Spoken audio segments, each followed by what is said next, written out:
From Social Prosperity Partners, this is Community Catalysts. What I expected, Matt, was for 7 people to come out of the community that were going to be temporary stewards for Fountain Hills, that we were going to work together, we were going to deliberate, we were going to set good public policy. Of course, we are going to have disagreements. Welcome to Community Catalysts. I'm your host, Matt Lehrman. Every strong community has people who choose to step up and lead. Some hold elected office, others are hired into positions of trust and authority, and many are called through service, advocacy, or simple determination to make things better. However they arrive, each leader carries hard-earned lessons, stories of challenge, perseverance, and purpose. That's what we do here on this podcast, real conversations with real leaders.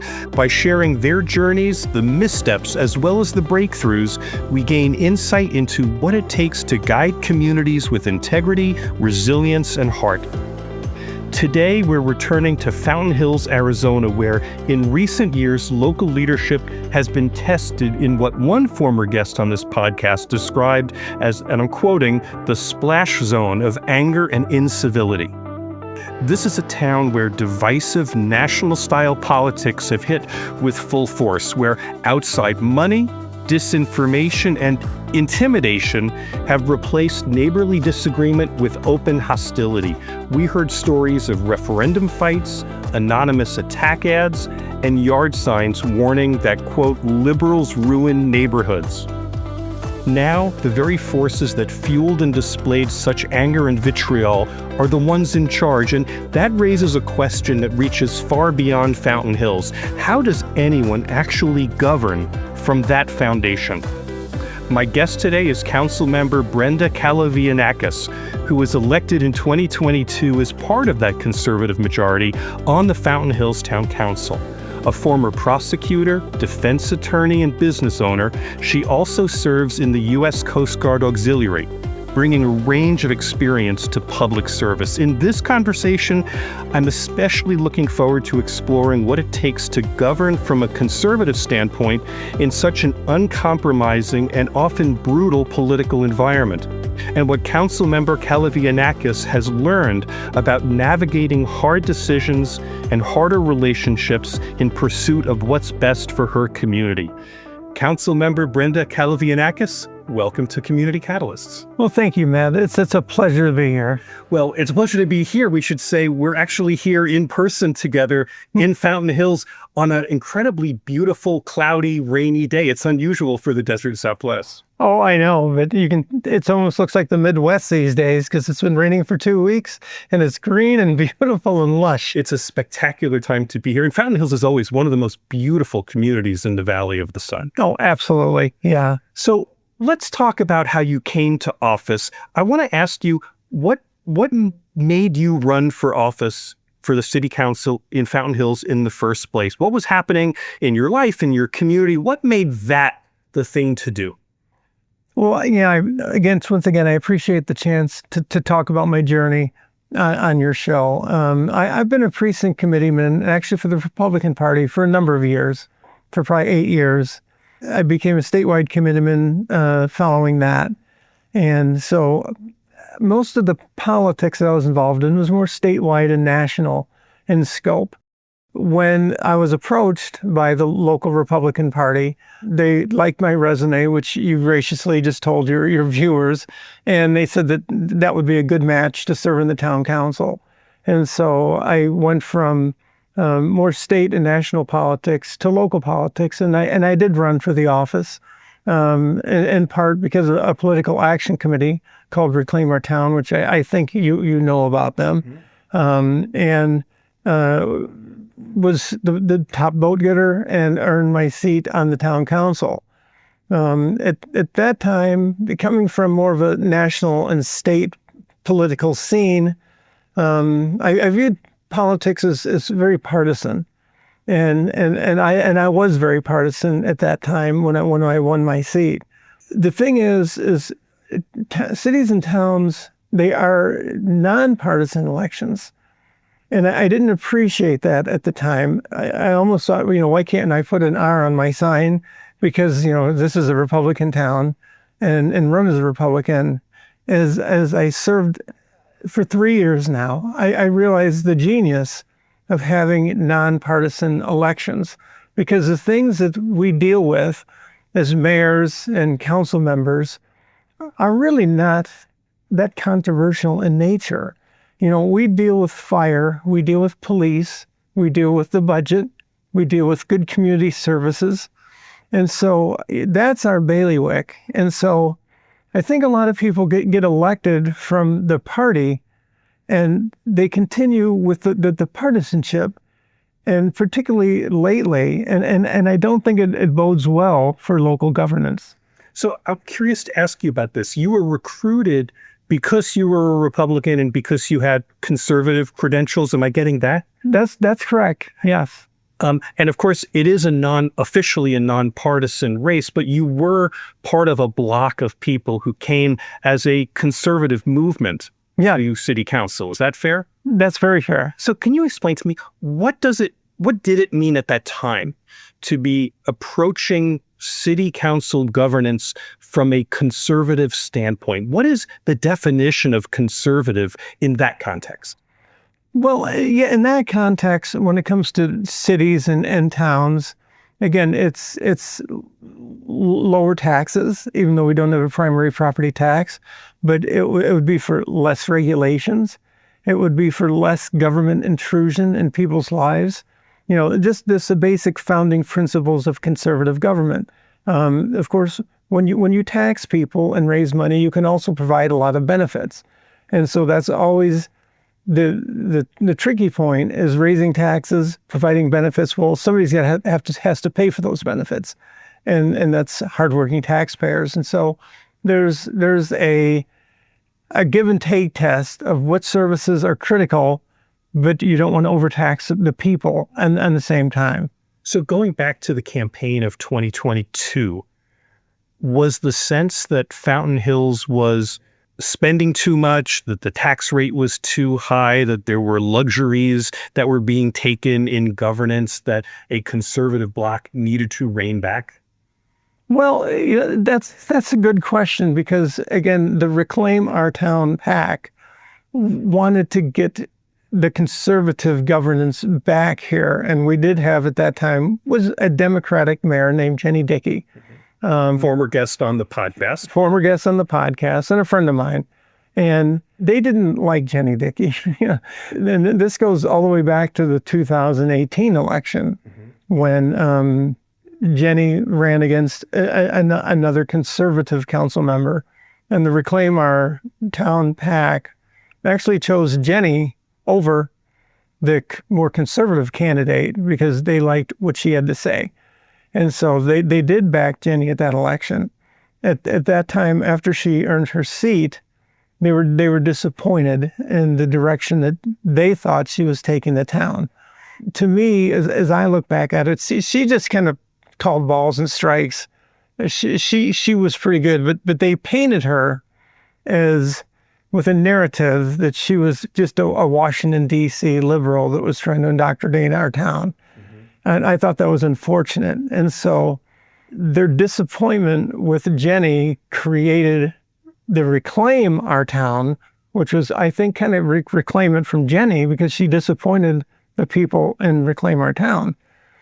But so that's from a political perspective, I understand. But from a policy perspective, were there policies, budget expenditures, something going on within the town that the conservative majority that was coming in was specifically looking to repeal or change fundamentally the way the city was governing itself? Well, that was the interesting part, is when I did earn my seat, it seemed like a lot of the things that we were addressing were things that were around the margins. Bringing in invocation back as a moment of silence. We were saving money on lobbyists. We were paying a lobbyist $30,000 a year, and we all ran on fixing the roads. But it seemed like a lot of the things that we were doing to fix the roads were nickel and dime things. And these are big projects. I mean, there's an adage that says that potholes aren't Republicans or Democrats. They just need to be fixed. And that's exactly right. Yeah. And so, so what was the conservative bent here? What was it really to do in terms of governance? well, once again, I think the narrative was just they're bringing Washington-style woke politics into Fountain Hills. When I earned my seat and I had a front row seat, I really didn't see a lot of wokeism in our town council. And so I started to question, what are we reclaiming our town from? And what are we doing here? What is the message? And so... Well, explain that. What's the definition of wokeism in that context? What were they looking for? What were you looking for? The thing is when you create narratives to paint people a certain way, it's not necessarily fact-based. It's just painting them as a liberal, and sometimes that's all you need. Again, when they ran against Jenny, they said that she was for potholes, and so we have to get her out of her seat. They called her dishonest with signage around town, but they never had any examples of her dishonesty. And so, it seems to me it was a narrative that was created, but it was kind of based on smoke and mirrors. As a member of the conservative bloc, though, you came in with some expectation to do something, right? As part of a conservative majority. If I could go back in time and ask you, at the moment that you swore the oath of office, if I asked you, what are the priorities? What now for Fountain Hills? What would you have told me at the time? Well, I was naive, I guess, at the time. And, I wanted to fix the roads. I wanted to do some big projects like a performing arts center and bring, culture, the arts. I know at that time, the former council was not supporting our community choir, our community band, and a lot of the arts. And so that was actually one of my original disagreements with some of the conservatives was, I think that you can have a town with perfect roads, but without community services and arts and culture, it's kind of devoid of a soul. And so, I was always one of those people that wanted this town to be more than just good roads. And that was kind of, for the first year, all it was about is penny pinching to put money into roads. Is arts and culture considered woke? I guess that's in the eye of the beholder. But I did see that wasn't as important to the conservative bloc as it was to other members of our community. And another part of my awakening, if you will, is when we came in here, and I was one of them, and there's no other ways to put it. But after you take the oath of office and you swear in that Bible, you're swearing to serve all the people. And I took that very seriously. I've taken oaths when I became an attorney. I took an oath when I joined the Coast Guard Auxiliary, and when I got my job here and was elected by the good people of Fountain Hills, I took an oath too. And so again, as we began to govern, I started to have the slow realization that we weren't really serving all the people. We were serving maybe 60%, because Fountain Hills is a conservative town.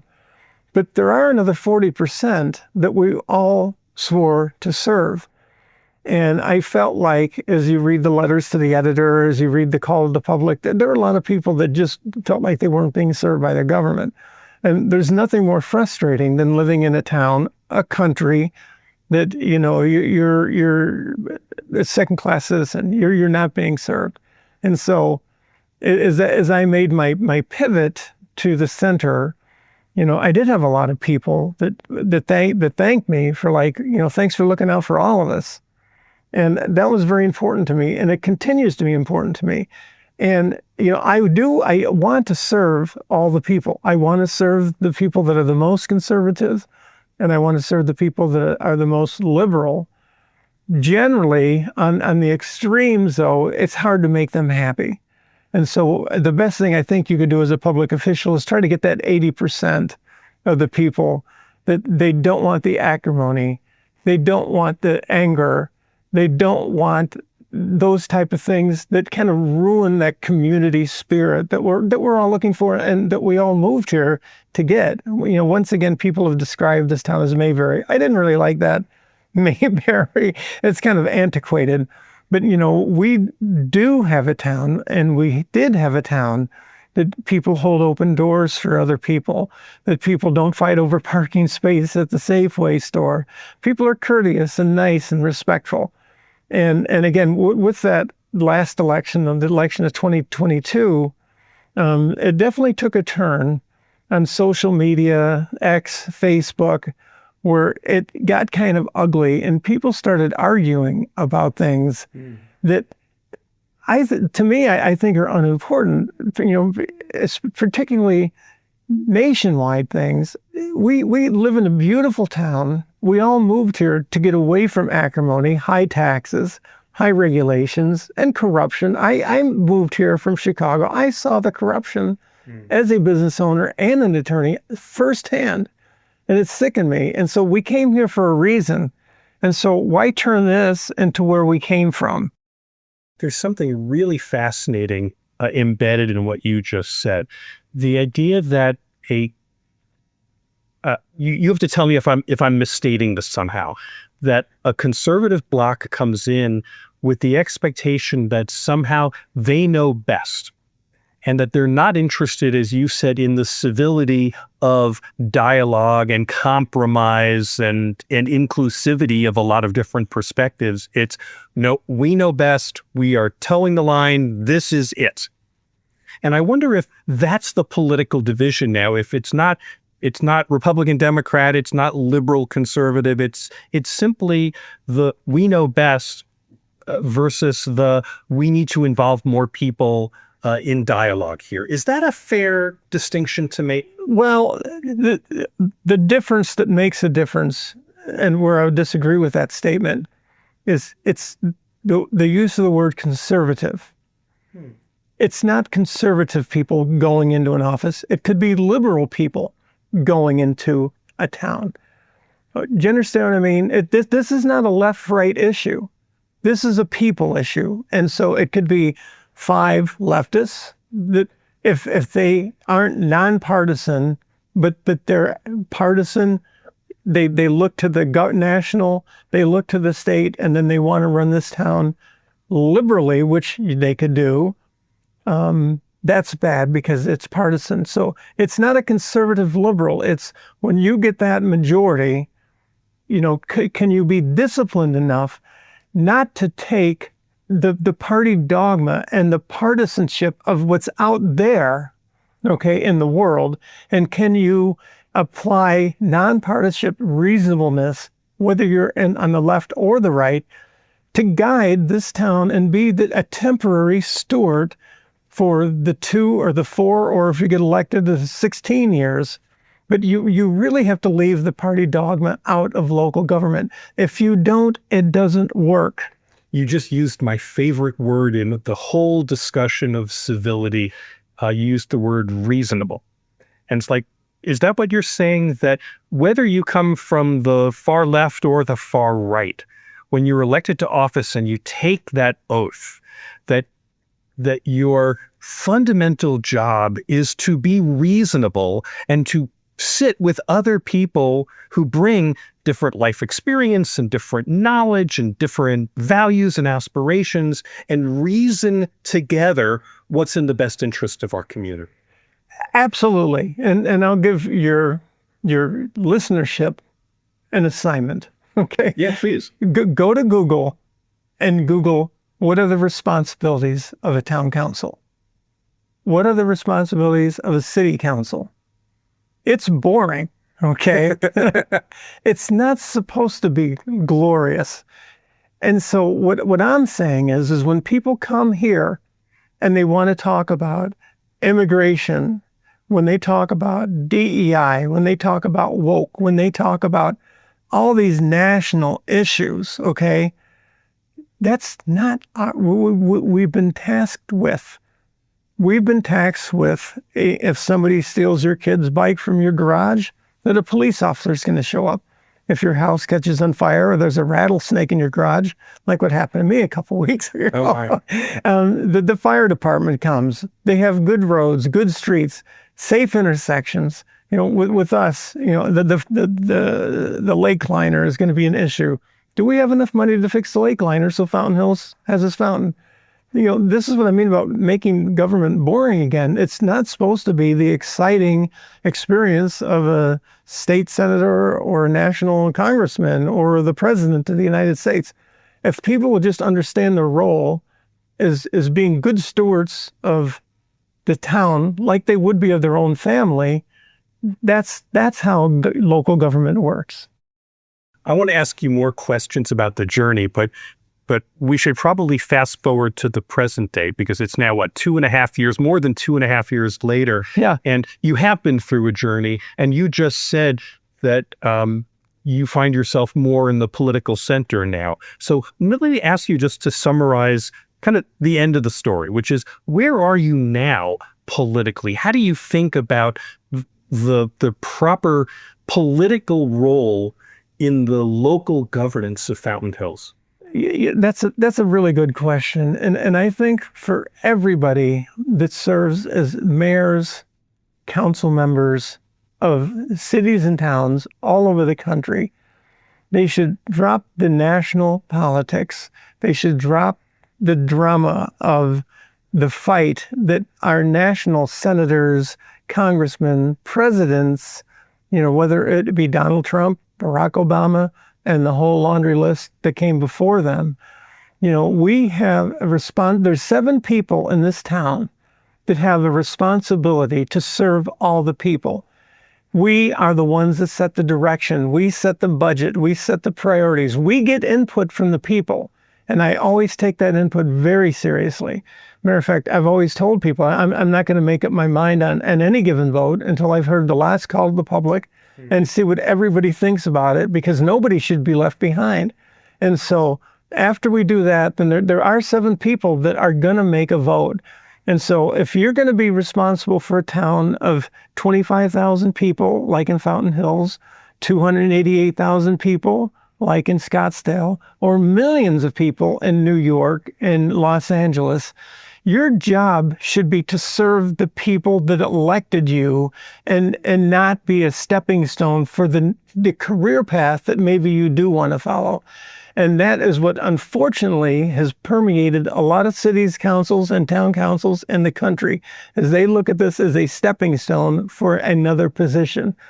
That doesn't work, because you have to, for these 4 years, or as a mayor, those 2 years, you should be giving everything to those people. And if you want to be a senator or a congressman or go on, then do it on the great track record that you built as a council member and the things that you've done, and not the red meat that you threw them at council meetings.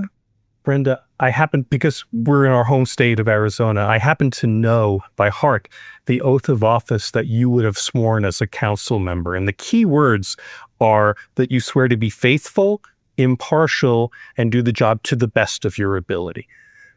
That was the oath that you swore in coming into office in 2022. And what you just said sounds very much like a reinforcement of what that oath of office said. My question is, what's changed for you between 2022 and now, 2.5 years later, that makes you see the execution of that differently? This is maybe deep in the weeds, but after I did serve a year, I was doing the best I can, but I was still a little bit of a partisan.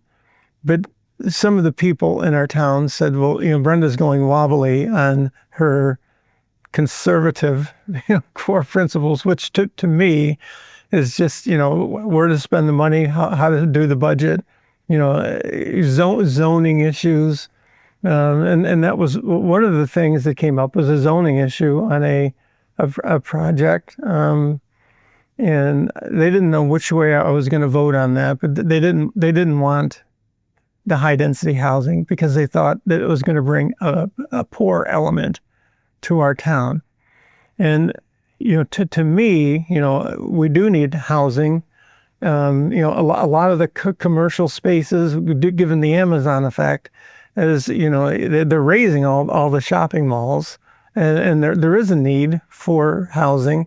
So I wasn't sure how I was going to vote on that. So one day, some of the people that are the community leaders in Fountain Hills, they got me in a room, and they told me that, we want you to vote the way we want you to vote. And they were pretty insistent on it, particularly on that project.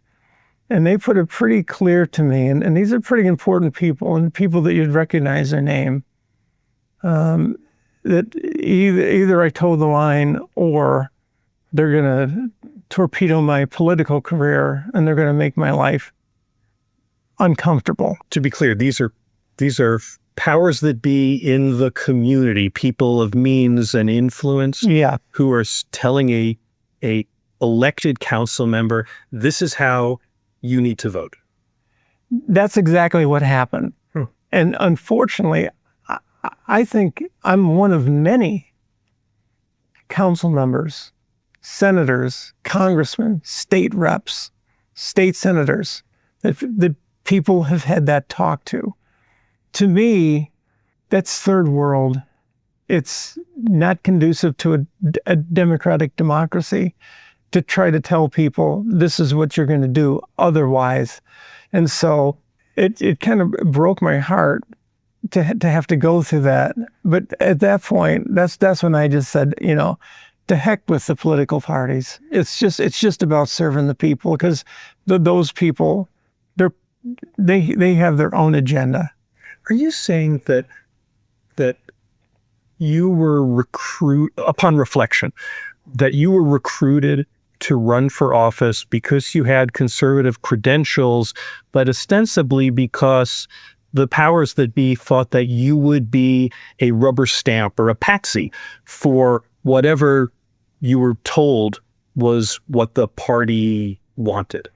Well, the interesting thing is, I told people that gave me campaign contributions, and I told political action committees, which there were two, that, I appreciate their help, but I'm going to be my own person. And to recruit somebody like me, a prosecutor, a business owner, an attorney, to think that I would be a rubber stamp, I question their judgment. But that's just not how government should work. And when I saw that, like I said, it broke my heart. And I realized that this is probably happening more than you think in more towns and cities. And, you asked the question about what their expectation was. Well, I literally had a campaign donor, a substantial campaign donor, ask me for a refund because they didn't get what they paid for. So can you imagine? It's like, oh, we want a refund because, you're not voting with the way we thought you should vote. Just out of curiosity, what do you tell the person who asks that question? Not giving you your money back. Sorry to disappoint you. Was that the first moment when you thought, wow, this isn't really what I expected? What I expected, Matt, was for 7 people to come out of the community that were going to be temporary stewards for Fountain Hills, that we were going to work together, we were going to deliberate, we were going to set good public policy. Of course, we are going to have disagreements. And that's the other thing. And I think you've covered this in the past, is I always ask for civility. They think when I say, let's be civil, that I'm trying to control their behavior. Oh, you just want me to do what you want to do.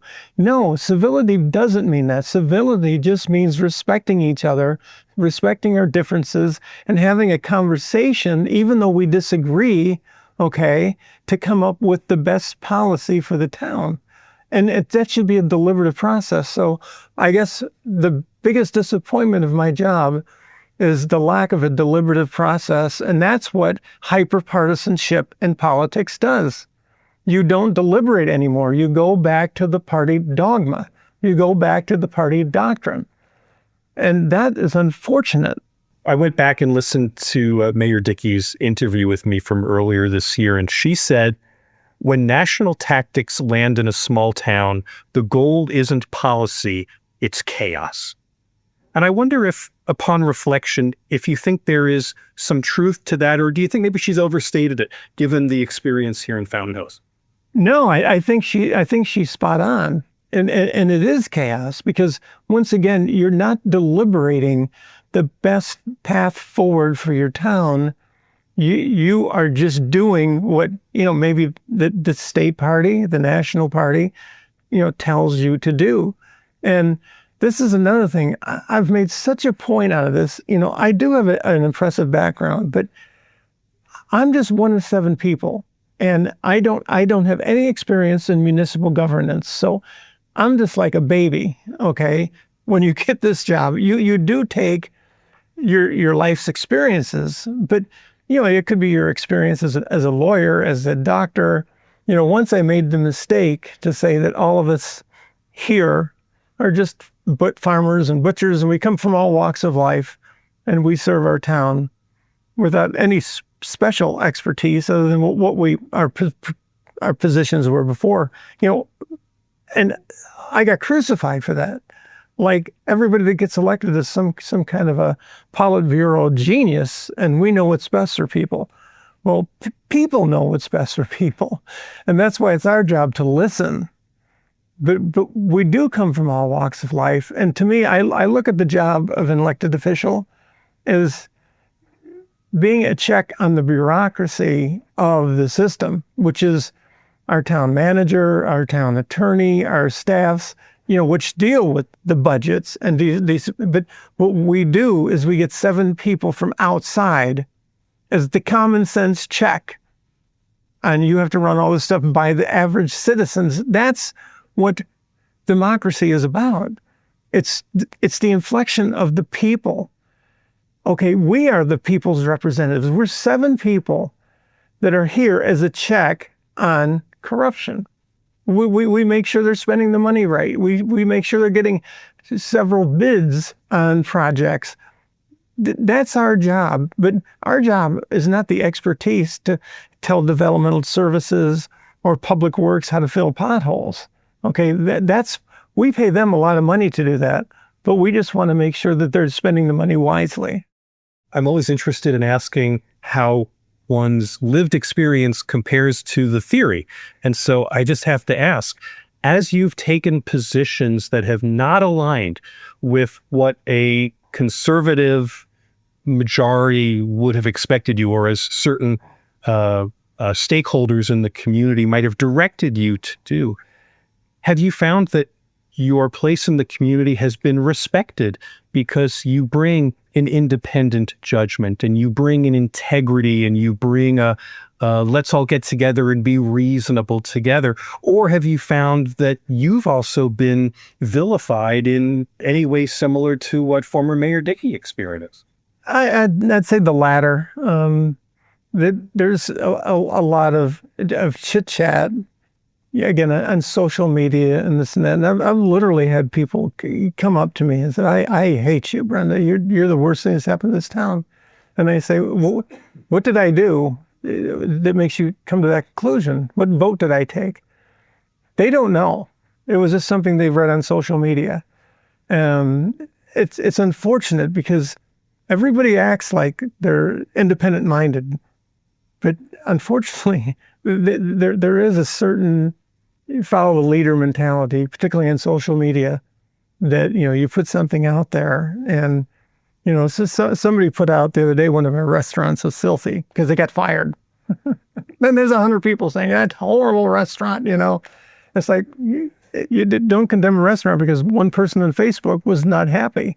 But I'm kind of dispirited to hear you say that, because that speaks to the triumph of politics over policy.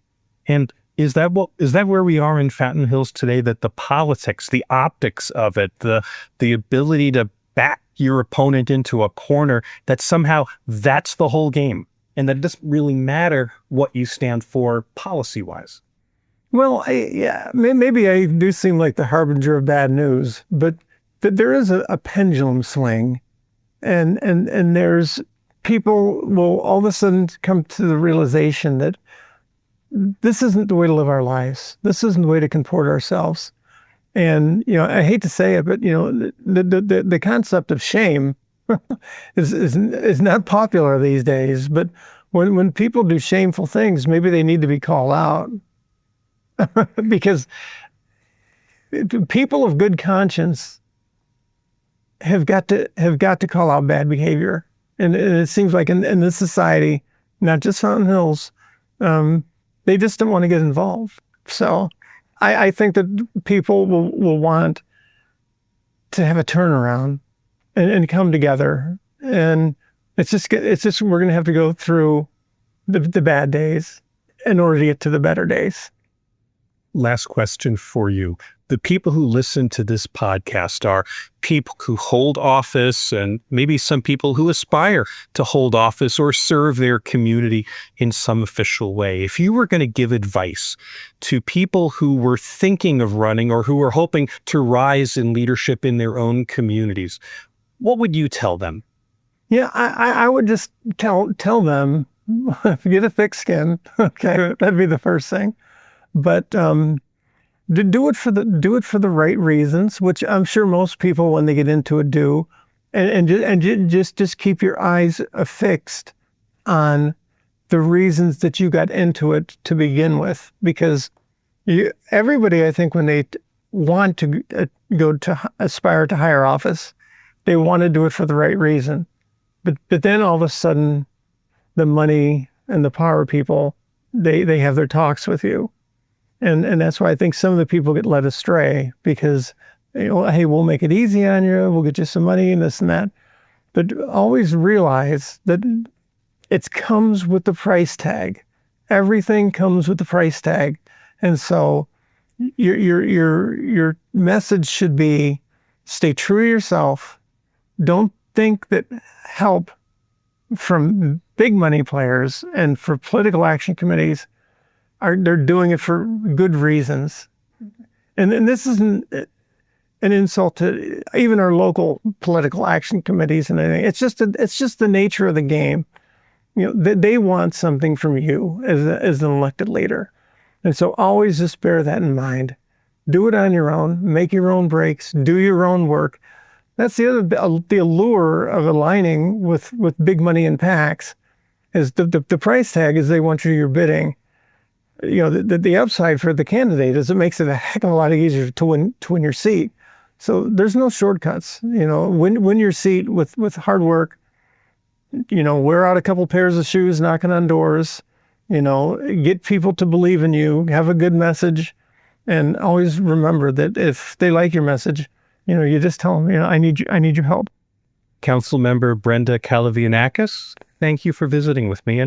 And really, thanks for being open to this conversation, for your candor in talking about all this. I really appreciate it.